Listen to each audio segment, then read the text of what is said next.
दस्तूर ऐसा बने जिसमें यहाँ के हर बासिंदों को यकसा हैसियत मिले और मुकम्मल मजहबी आज़ादी अता की जाए। चुनांच इन्हें उलमा की कोशिशों से कामयाबी मिली और कांग्रेस में उलमा के अंदर से यह बड़ा फायदा मुसलमानों को पहुंचा कि पाकिस्तान पर जाने के बावजूद दस्तूरी एतबार से इनके हुकूम पे कमी नहीं की गई।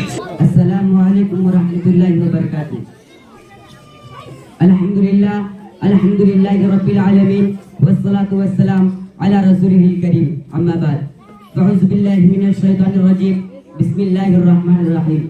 वला तहीनु वला तहज़नु व अंतुमुल आलूना इन कुंतुम मुमिनीन, सदक़ल्लाहुल अज़ीम।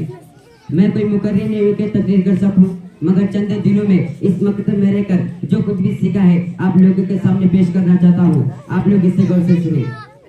26 जनवरी 2025 आज़ाद हिंदुस्तान में जमहूरियत के निफाज का 76वां साल है, क्योंकि आज से तकरीबन 76 साल कबल इसी दिन हिंदुस्तान में बरतानवी एक्ट को खत्म करके जमहूरियत का निफाज करके पहला यौम जमहूरिया मनाया गया था। और इस वक्त से हर साल हिंदुस्तान का हर शहरी इस दिन को यौम जमहूरिया के तौर पर मनाता है और इस दिन खुशियां भी मनाता है, अपनी कौमी परचम तिरंगा लहराता है, आज़ादी का गीत गाता है। लेकिन ये खुशियां मनाने वाले लोग वो है जिन्हें हिंदुस्तान जैसा आजाद जमहूरी मुल्क गुलदस्ता की शक्ल में मिला। इन्हें ना अपने बड़े की कुर्बानियों का एहसास होता है और ना ही वह उनकी अजीम खिदमत से वाकिफ रखते हैं और ना ही इनके अंदर यह फिक्र होती है कि हमारा मुल्क जमहूरी क्यों बना, जमहूरियत का मतलब क्या होता, क्या वाकईतन आजाद हिंदुस्तान में हम मुसलमानों के लिए वो जमहूरी नाज़िम बाकी है जिसको आज से 76 साल कबल मौलाना अबुल कलाम आज़ाद रहमतुल्लाह अलैह और मौलाना हफीज़ुर रहमान सिवियानी रहमतुल्लाह अलैह जैसे मुस्लिम कौम के रहनुमे ने दस्तूर साज कौंसिल के रुकन बनकर तैयार किया था।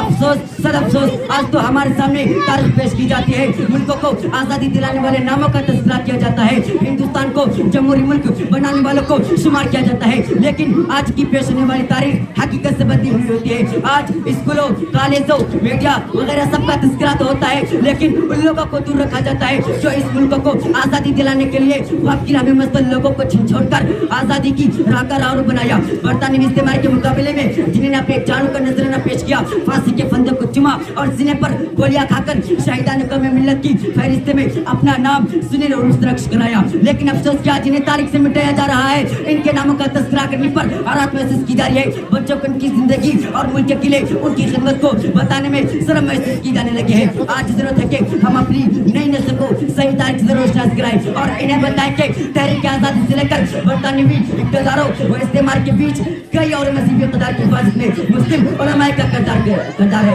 आज जरूरत है कि हम लोगों को बताएं कि आज़ादी के बाद उलमाए बिलखुसूस मौलाना अबुल कलाम आज़ाद रहमतुल्लाह अलैह और मौलाना हफीज़ुर रहमान सिवियानी रहमतुल्लाह अलैह ने हिंदुस्तान का दस्तूर बनाने में इस बात पर जोर दिया कि हिंदुस्तान का दस्तूर ऐसा बने जिसमें यहाँ के हर बासिंदों को यकसा हैसियत मिले और मुकम्मल मजहबी आज़ादी अता की जाए। चुनांच इन्हें उलमा की कोशिशों से कामयाबी मिली और कांग्रेस में उलमा के अंदर से यह बड़ा फायदा मुसलमानों को पहुंचा कि पाकिस्तान पर जाने के बावजूद दस्तूरी एतबार से इनके हुकूम पे कमी नहीं की गई। यह अलग बात है कि उनके एतबार से बहुत नाइंसाफियां हुई और हो रही है।